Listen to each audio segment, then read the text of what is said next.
Well, ladies and gents, I want to share with you the 5 ways that narcissists and neurodivergent individuals tend to behave similarly or the same. But I want to give you a little bit more insight behind why they do and where the why makes it completely different. Okay. So, behavior number 1, both a narcissist and a neurodivergent person socially isolate in public settings. But the reason why that a narcissist does it is to create this aura, this allure around them as being like aloof and mysterious and well put together and grounded, right? And this is really a way, especially for covert narcissists, for them to attract victims, right? Versus a neurodivergent person tends to socially isolate in public settings because we have social anxiety. We find ourselves to be socially awkward. We've experienced social rejection, so we tend to not know how to find our place in these type of environments.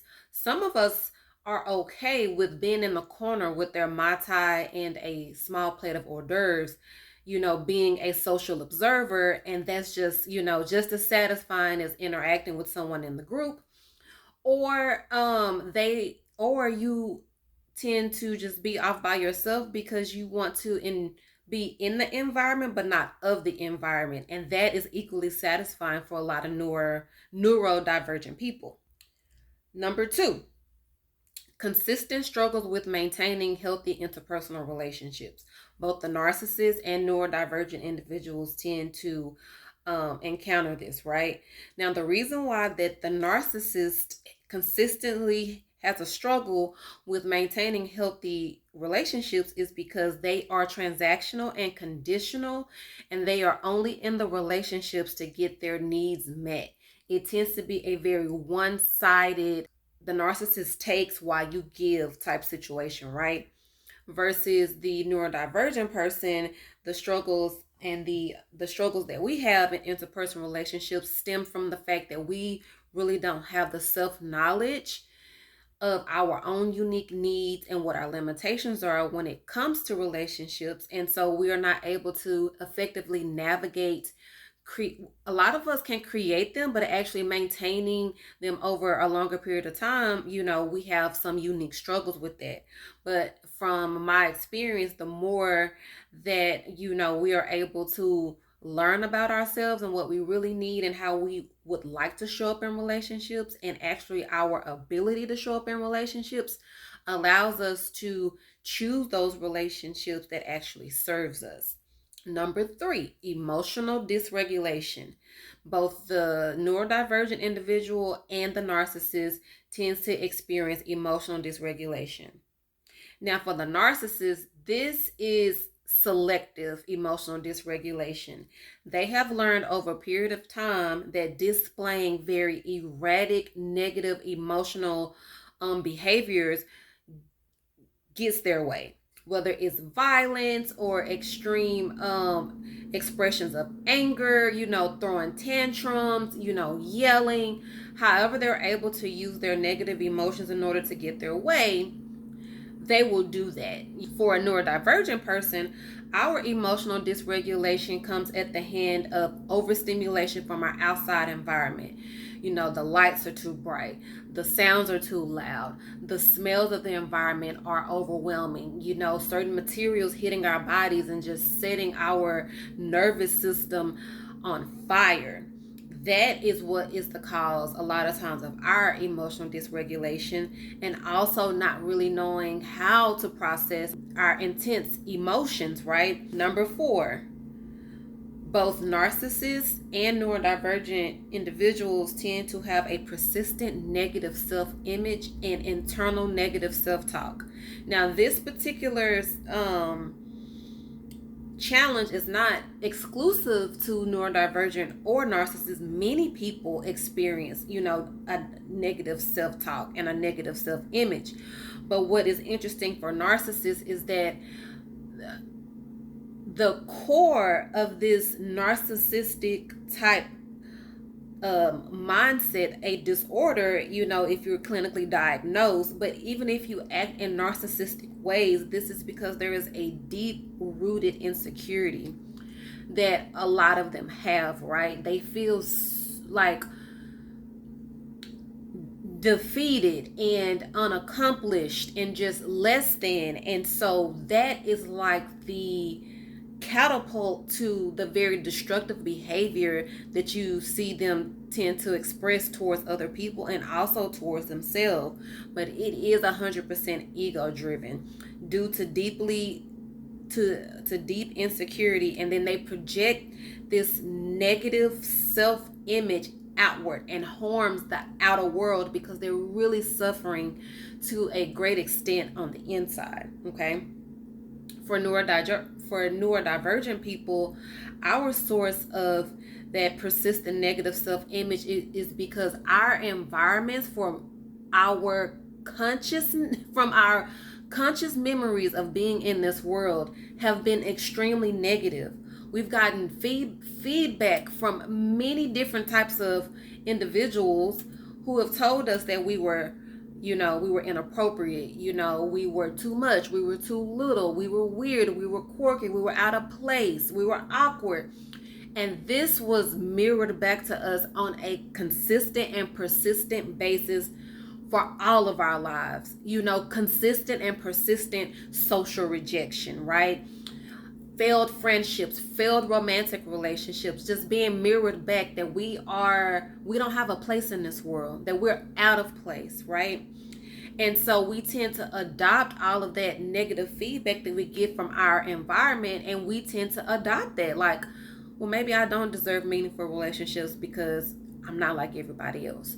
Or maybe I'm meant to have a life of suffering because I'm different, or something is wrong with me because I'm different. I know that I'm different, and the world is telling me that I'm different. The world is also mirroring back to me that me being different is wrong. And that tends to be the root cause of our negative self-image. The cool thing about this is neurodivergence, again, when they come into this self-knowledge of who they are, they can now start to reprogram that, because we now have the knowledge, I'm different and that's okay. I'm different and I have language to express that. I'm different and I still have value to give to the world. Yes, I'm different, but I still belong here, right? My uniqueness does not opt me out, but just because I am human and I am different opts me in. And I do have a place in this world, and if I choose to, I can have an impact and add value to the world. Number 5, controlling behaviors. Both the narcissist and the neurodivergent individual do struggle with having controlling behaviors. Now, the reason why that the narcissist has controlling behaviors, at some point in their life, they felt unbelievably out of control, where they had no control over the things and situations, and a lot of the times the harm that was being done to them, right? Or they tend to have come from a very controlled environment, right? A very rigid environment.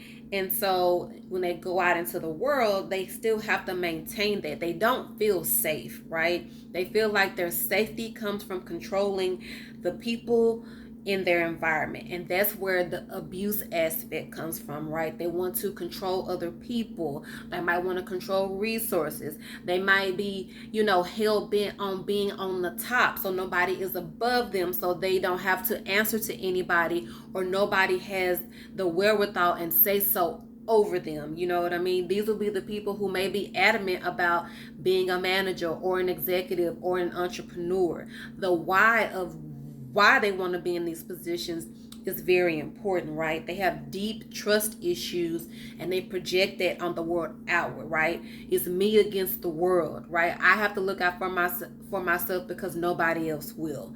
That type of situation. For neurodivergence, we need control of our environment because it tends to overwhelm our nervous system if we don't. And so if, for neurodivergence, if you have a light sensitivity, if you have control over the warmth of the light, or even, the brightness of the light, that can tremendously improve your experience in that environment. And you have less of a chance of having some type of, emotional breakdown or an emotional overstimulation because of that. Also with sound and, the smells of an environment, and also the type of fabrics that you wear on your body. So this is just a way for neurodivergent people, having control over our environment in certain aspects increases our experience, because we don't have control over how sensitive our emotional nervous system is. That is the wiring of a neurodivergent individual, right? We have varying sensitivities to varying external inputs, right? Sound and smells and temperatures of an environment, lighting, all of that good stuff, right? So in order to improve our experience, to ease and soothe our emotional system, having certain controls in our environment helps. Or having, support tools like earplugs or noise canceling headphones or fidget toys to help us when we're stimming. Those types, your favorite blanket, those types of accommodations actually help us to feel more at ease in an environment, right? So the conclusion I came to, y'all, drum roll please. I'm not a narcissist. A psychiatrist said that typically, if you are asking yourself, are you a narcissist? You're probably not, because narcissists are not going around asking themselves that specific question. Just the very notion, if you're asking yourself if you're a narcissist, more than likely you're probably not.